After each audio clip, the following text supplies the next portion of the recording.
Hello friends, ఈరోజు ఈ వీడియోలో Ayni set July 2025 session eligibility criteria అంటే ఐనీ సెట్ ఎగ్జామినేషన్ కి అప్లై చేయాలి అనుకునే స్టూడెంట్స్ కి ఉండవలసినటువంటి ఎలిజిబిలిటీ ఏంటి.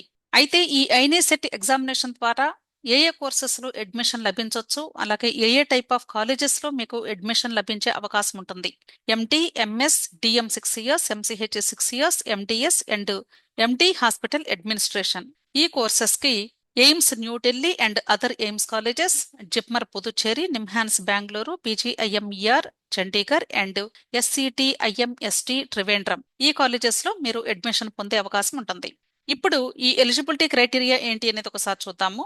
ఎలిజిబిలిటీ క్రైటీరియా గురించి మీకు ఎక్స్ప్లెయిన్ చేసే ముందుగా ప్రాస్పెక్టస్ లో ఎలిజిబిలిటీ క్రైటీరియాలో first point minimum qualifying examination marks అని ఉంటుంది. ఆ ఎగ్జామినేషన్ మార్క్స్ ని మీరు ఎలా క్యాలిక్యులేట్ చేయాలి అనేది ప్రాస్పెక్టస్ లో డీటెయిల్డ్ గా ఒక పాయింట్ రూపంలో ఇచ్చారు. అయితే ఈ మార్క్స్ ని మీరు అగ్రిగేట్ మార్క్స్ క్రింద క్యాలిక్యులేట్ చేయాల్సి ఉంటుంది.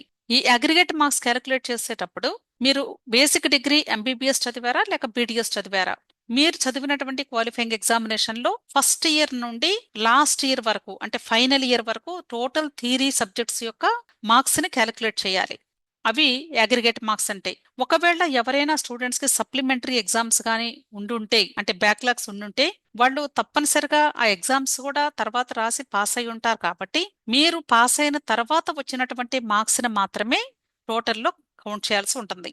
ఇక్కడ ఇప్పుడు ఎలిజిబిలిటీ క్రైటీరియా గురించి ఎక్స్ప్లెయిన్ చేసేటప్పుడు డిఫరెంట్ టైప్ ఆఫ్ స్టూడెంట్స్ కి ఇక్కడ ఎక్స్ప్లెయిన్ చేస్తూ ఉన్నారు. ఫస్ట్ కేటగిరీ వచ్చి ఇండియన్ నేషనల్ స్టూడెంట్స్.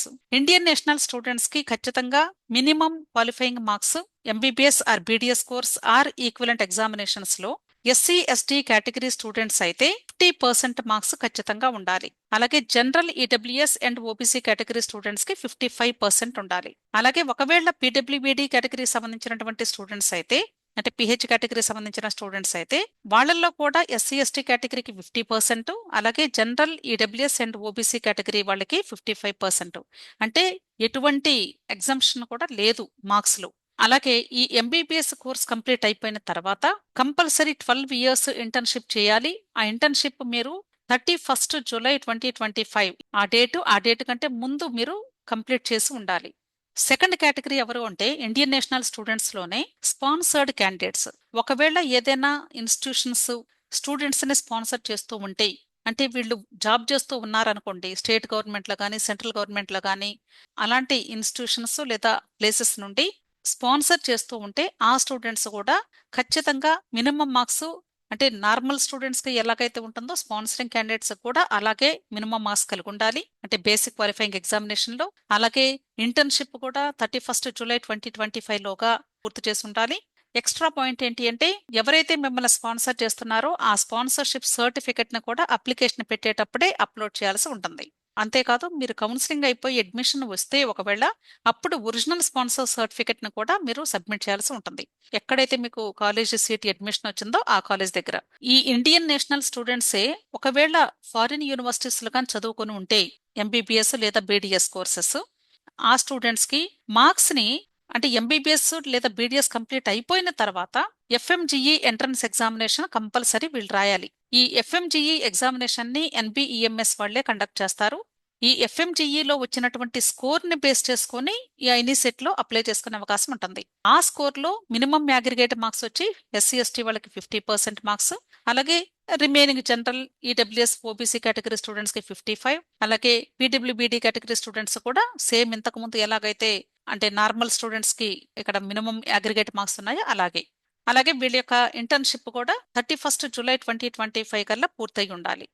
అంటే ఇక్కడ తీసుకున్నటువంటి మార్క్స్ ఏంటి అంటే ఎఫ్ఎంజిఈ మార్క్స్ మాత్రమే వీళ్ళు తీసుకుంటున్నారు. అదొకటే చేంజ్. మిగతాదంతా కూడా ఇండియన్ నేషనల్ స్టూడెంట్స్ కి ఏ రూల్స్ అయితే వర్తిస్తాయో అవే రూల్స్ ఇక్కడ వీళ్ళకి కూడా వర్తిస్తాయి. ఓకే. అలాగే సెకండ్ కేటగిరీ స్టూడెంట్స్ తీసుకున్నట్లయితే ఫారిన్ స్టూడెంట్స్. వీళ్ళకి అగ్రిగేట్ మార్క్స్ అంటే వీళ్ళ యొక్క బేసిక్ క్వాలిఫైయింగ్ ఎగ్జామినేషన్ లో ఎంబీబీఎస్ కానీ బీడీఎస్ కానీ అయితే దానిలో 55% మార్క్స్ అందరికీ కూడా ఉండాలి. అంటే వీళ్ళకి ఎటువంటి రిజర్వేషన్స్ కూడా ఉండవు కాబట్టి అన్ని కేటగిరీ స్టూడెంట్స్ కూడా 55% మార్క్సే ఖచ్చితంగా బేసిక్ క్వాలిఫైయింగ్ ఎగ్జామినేషన్ లో ఉండాలి. అలాగే ఇంటర్న్షిప్ కూడా 31st July 2025 లేదా అంతకంటే ముందు పూర్తి చేసి ఉండాలి. ఈ రెండింటితో పాటుగా నో అబ్జెక్షన్ సర్టిఫికెట్ కూడా వీళ్ళు అప్లోడ్ చేయాల్సి ఉంటుంది. అయితే ఈ నో అబ్జెక్షన్ సర్టిఫికెట్ ఎక్కడి నుండి తీసుకోవాలి అంటే ministry of health and family welfare government of India వీళ్ళ దగ్గర నుండి తీసుకున్నటువంటి ఎన్ఓసి మాత్రమే ఇక్కడ అప్లికేషన్ పెట్టేటప్పుడు అప్లోడ్ చేయాల్సి ఉంటుంది. అయితే వీళ్ళు ఒక పాయింట్ ఇచ్చారు, హింట్ అని. Kindly note that no objection certificate obtained solely from the Ministry of External Affairs is not considered as valid NOC for INICET అంటున్నారు. అంటే ఎక్స్టర్నల్ అఫైర్స్ నుండి తీసుకున్నటువంటి సర్టిఫికెట్ చెల్లదు అని చెప్తున్నారు. ఖచ్చితంగా ministry of health and family welfare department government of India నుండి తీసుకుని దాన్ని మాత్రమే మీరు అప్లోడ్ చేయాల్సి ఉంటుంది. అంతేకాదు ఈ ఎన్ఓసి ఒరిజినల్ సర్టిఫికెట్ ఏదైతే ఉంటుందో అది మీరు ఒకవేళ అడ్మిషన్ వస్తే అడ్మిషన్ టైంలో ఏ కాలేజ్ దగ్గర మీకు అడ్మిషన్ వస్తే అక్కడ సబ్మిట్ చేయాల్సి ఉంటుంది. అయితే ఈ ఎన్ఓసిని మీరు ఎప్పట్లోగా సబ్మిట్ చేయాలి అనే దానికి ఇక్కడ డేట్స్ ఇచ్చారు.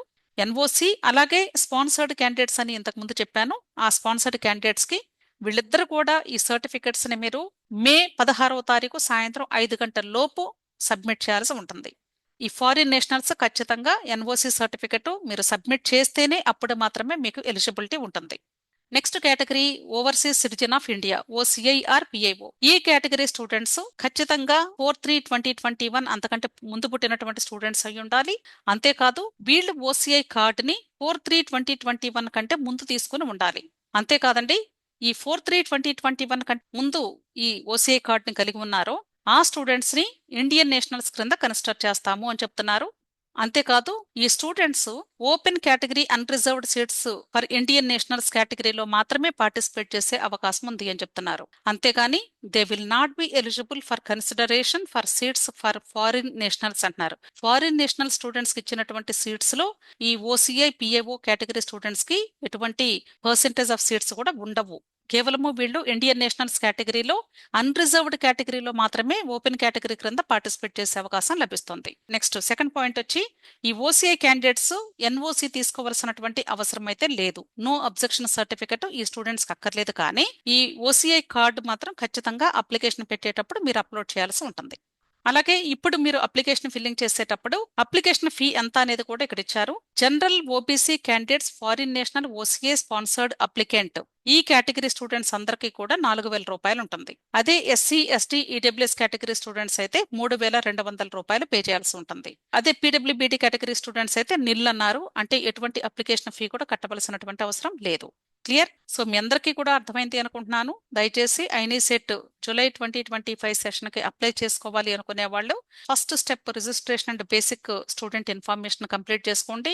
ఆ తర్వాత ఎగ్జామినేషన్ యూనిక్ కోడ్ జనరేట్ చేసుకోవడము, ఆ తర్వాత అప్లికేషన్ ఫిల్లింగ్ సబ్మిషన్, ఆ తర్వాత డాక్యుమెంట్స్ అప్లోడింగ్ ఉంటుంది. సో దయచేసి ఇవన్నీ కూడా step by step A date లోగా చేసుకోవాలి అనేది మీరు ప్రాస్పెక్టస్ ని డౌన్లోడ్ చేసుకుని ఐనీసెట్ అఫీషియల్ వెబ్సైట్ లో ఆ ప్రాస్పెక్టస్ లో ఉన్న డేట్స్ ని ఫాలో అవుతూ ప్రాసెస్ కంప్లీట్ చేసుకోండి. అంతేకాదు ఇంకా మీలో ఎవరికైనా పెయిడ్ కౌన్సిలింగ్ కావాలి అనుకున్నట్లయితే పెయిడ్ కౌన్సిలింగ్ నెంబర్ నేను వీడియో క్రింద డిస్క్రిప్షన్ లో ఇస్తూ ఉన్నాను, అలాగే కమెంట్ సెక్షన్ లో కూడా ఇస్తూ ఉన్నాను. సో దయచేసి పెయిడ్ కౌన్సిలింగ్ కావాలి అనుకునే వాళ్ళు ఆ నెంబర్ లో మీరు నన్ను అప్రోచ్ అవ్వచ్చు. విష్ ఆల్ ది బెస్ట్ అండి. వీడియో నచ్చితే లైక్ చేయండి, మీ ఫ్రెండ్స్ కూడా షేర్ చేయండి, అలాగే నా ఛానల్ తప్పకుండా సబ్స్క్రైబ్ చేసుకోండి. Thank you.